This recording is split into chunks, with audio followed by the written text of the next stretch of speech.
Baik, tadi kita sudah mendengarkan cerita menarik dari Mas Nando, mulai dari Amerika, mulai dari 97 bahkan 97 yang itu menjadi titik awal sebenarnya pertemuannya dengan politik, ya, lalu menimba ilmu ke Amerika dan akhirnya memutuskan balik ke Indonesia dan justru dan bahkan membuat usaha di Jawa Tengah di dapilnya. Jadi bukan anak Jakarta yang kemudian karena caleg tiba-tiba turun ke dapil gitu, bukan, ternyata sudah punya basis di daerahnya.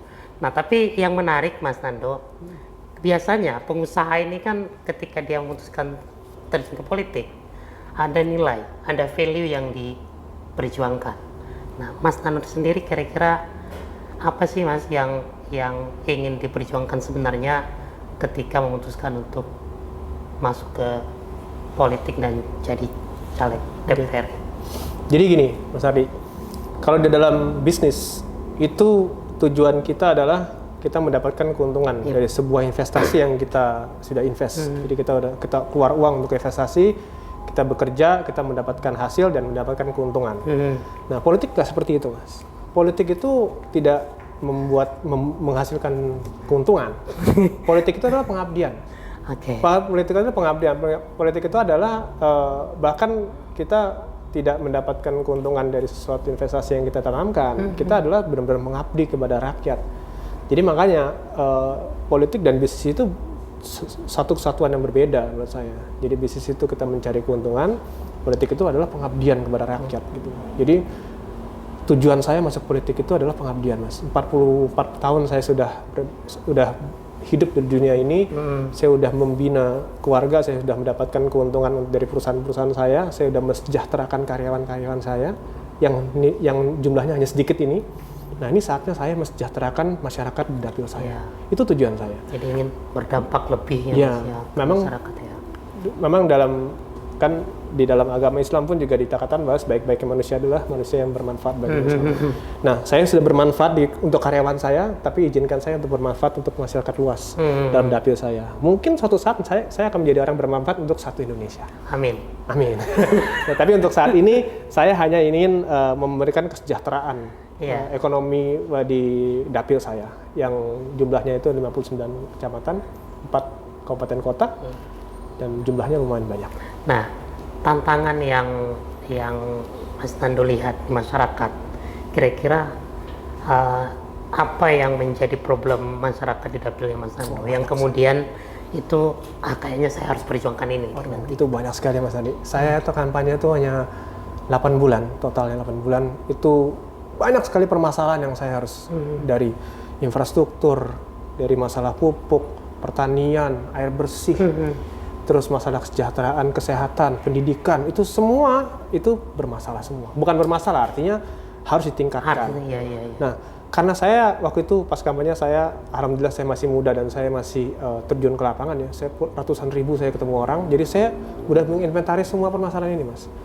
Saya udah menginventaris permasalahan ini. Jadi insya Allah nanti kalau saya sudah menjabat, sudah dilantik, insya Allah saya akan balik ke dapil saya dan insya Allah saya akan satu persatu saya akan mengurai permasalahan-permasalahan ini. Saya penasaran, kira-kira janji yang pernah disampaikan ke masyarakat itu mungkin banyak gitu ya, 1-2 nih Mas Nando yang mungkin bisa di-spill ke pendengar kita. Oke, jadi sebenarnya yang saya lakukan 8 bulan terakhir pada saat saya kampanye itu sebenarnya bukan hanya janji.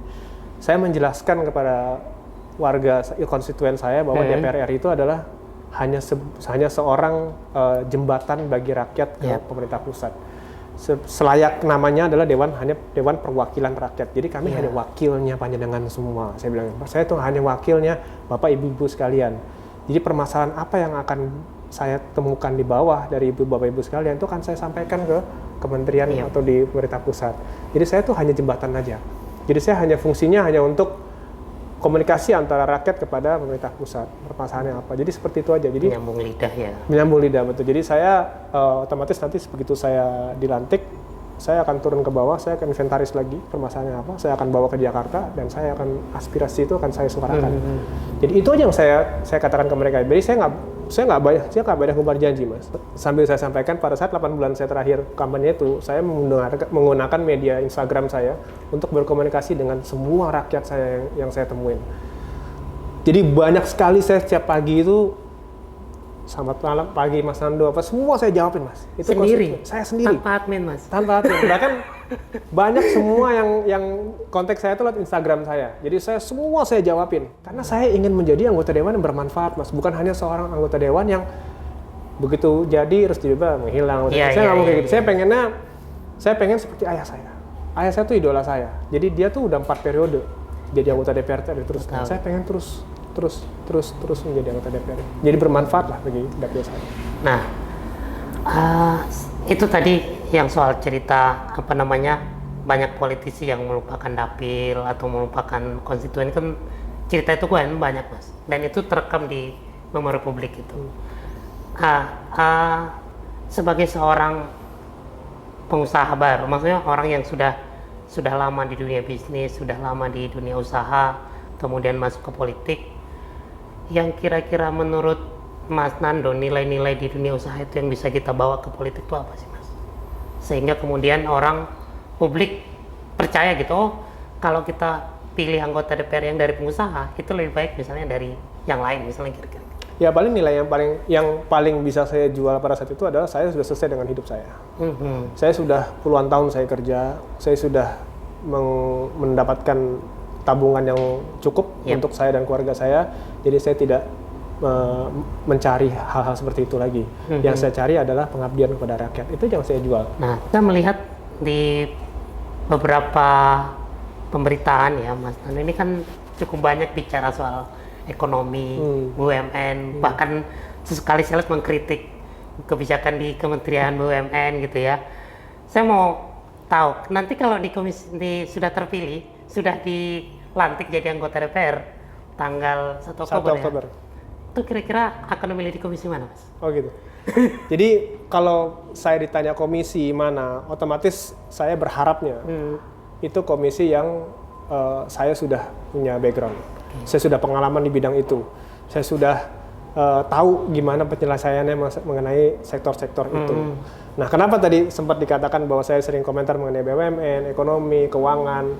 Karena wartawan yang nanya ke saya, kalau bukan sekitar itu, saya nggak pernah jawab. Saya bilang saya nggak paham kalau masalah itu, tapi kalau misalnya saya bicara ekonomi, kita bicara BUMN, kita bicara keuangan, itu saya paham sekali. Karena itu adalah bidang saya, itu adalah background saya, itu sesuatu yang saya tekuni selama bertahun-tahun di negara ini. Jadi otomatis saya gatel untuk berkomentar di situ. Gitu. Ya, jadi itu tadi cerita Mas Nando, bagaimana beliau merawat dan memperjuangkan aspirasi di masyarakatnya. Dan ini salah satu kelebihan dari politisi muda, sangat aware terhadap sosial media, menggunakan sosial media sebagai jalur komunikasi kepada masyarakat. Jadi untuk masyarakat dapil Jateng 1, Kabupaten Semarang, Kota Semarang, Kabupaten Kendal, dan Salatiga, jangan sungkan-sungkan untuk menyampaikan aspirasi ke Mas Nando lewat sosial medianya. Sosial media dijawab sendiri, jadi bukan lewat admin. Jadi semua aspirasi insya Allah akan dibaca langsung oleh Mas Nando. Baik, Mas Nando, sebelum kita akhiri percakapan kita, perbincangan kita pagi hari ini, kita mau kuis dulu, Mas Nando. Oh, iya. Ini kuisnya jawab cepat, disordered. Jadi nanti saya akan tanya ke Mas Nando dan mohon dijawab untuk cepat dan ringkas. Nggak perlu ada penjelasan. Langsung aja. Jadi tegang nih saya ini. Oke, kita mulai, Mas. Oke. Pertanyaan pertama, Kendal atau Jakarta? Kendal. Bisnis atau politik? Politik. Ternyata bisnisnya sudah mulai dilupakan kayaknya. Main golf atau goes? Goes. Nah, masyarakat ini banget ya, sehat banget gitu. BUMN atau kementerian? BUMN-nya maksudnya perusahaannya? Kementerian. Nih, ini udah agak serius nih kita nih. Bahlil atau Erlangga? Bahlil Lahadalia. Karena ketum baru kayaknya. Bahlil Lahadalia. Kemudian, nah ini masuk kita ke pilkada. Ahmad Lutfi atau Andika Perkasa? Ahmad Lutfi, of course. Udah pastilah. Didukung Golkar soalnya. Terakhir, Prabowo atau Gibran? Prabowo.